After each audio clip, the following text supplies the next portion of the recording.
Woohoo!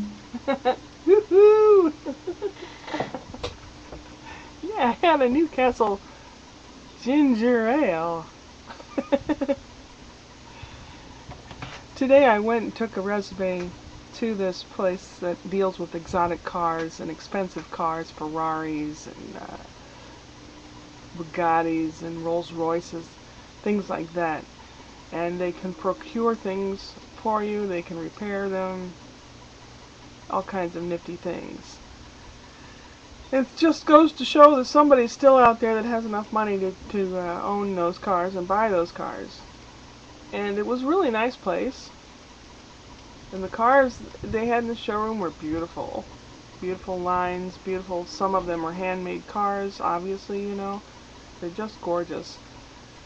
So I took my resume in, and the girl gave me an application, a 2-page application, and I filled it out, and I undid the staple on the back. And I put my resume on the back, put the staple back through, and I handed it back to her, and she said, "Do you have a resume?" And I said, "Oh, I attached it already."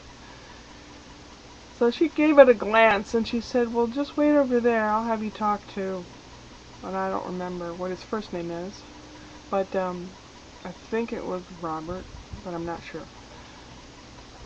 And so I waited and waited and waited, and I didn't mind if I waited all day. If I got to talk to someone, that's a good omen. So I got to talk to this guy. He puts his hand out for a handshake. I put my hand out, and I'm always afraid of crushing people's hands because I have a strong grip. Boy, I tell you, this guy, his handshake was like being put in a vice.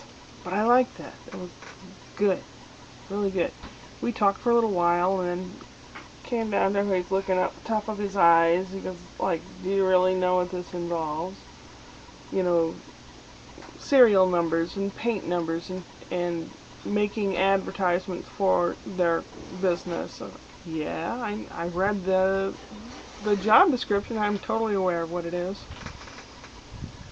And he's kind of starts looking at the top of his eyes, and I said, "Oh, I guess you want a man for this."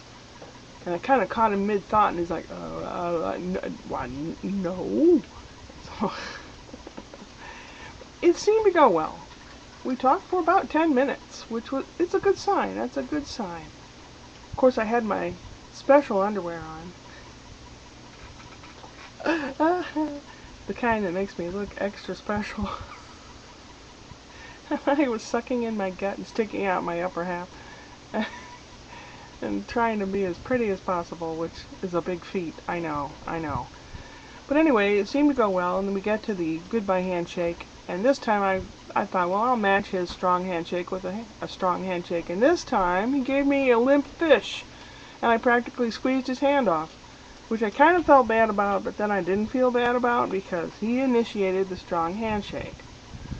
So I went home, and I stopped by the grocery store, and I dropped off things, and I changed into short shorts and a tank top. And then I returned the car, and my brother comes around the corner and he goes, "You didn't wear that to the job interview, did you?" And I said, "Not for long, wink wink, wink wink."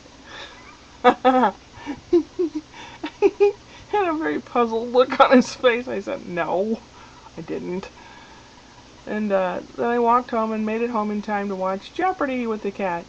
And I lay on the bed with the cat, and Jeopardy starts to come on, and that's all I don't remember anything. I fell asleep. Brian woke me up and said, "You want some Chinese food? I'll go get it." And I said, "Okay." So got Chinese food, and I opened up my fortune cookie. "You will never need to worry about a steady income."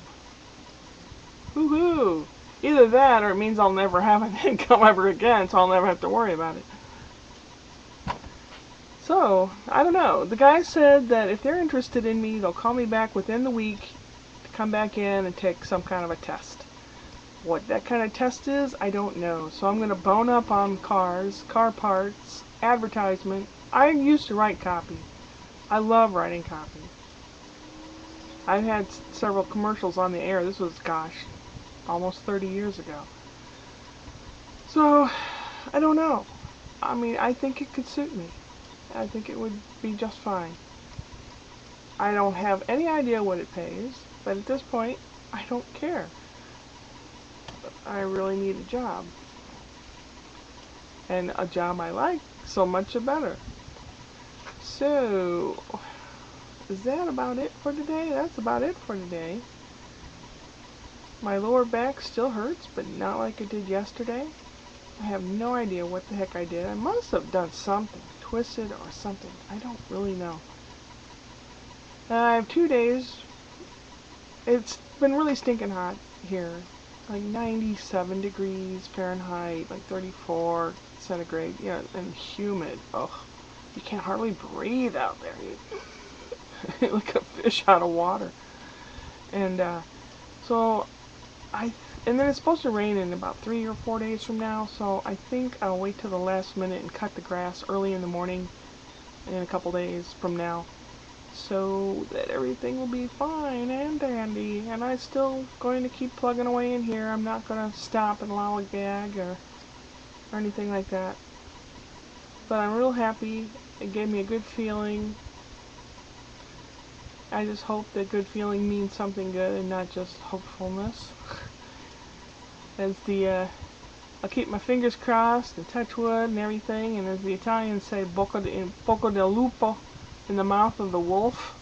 That's what they say for good luck. And then you respond, e crepo del lupo.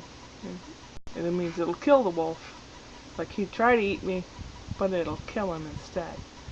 So that's kind of how I feel. But it's a good feeling. You never know. You never know. Upward and onward.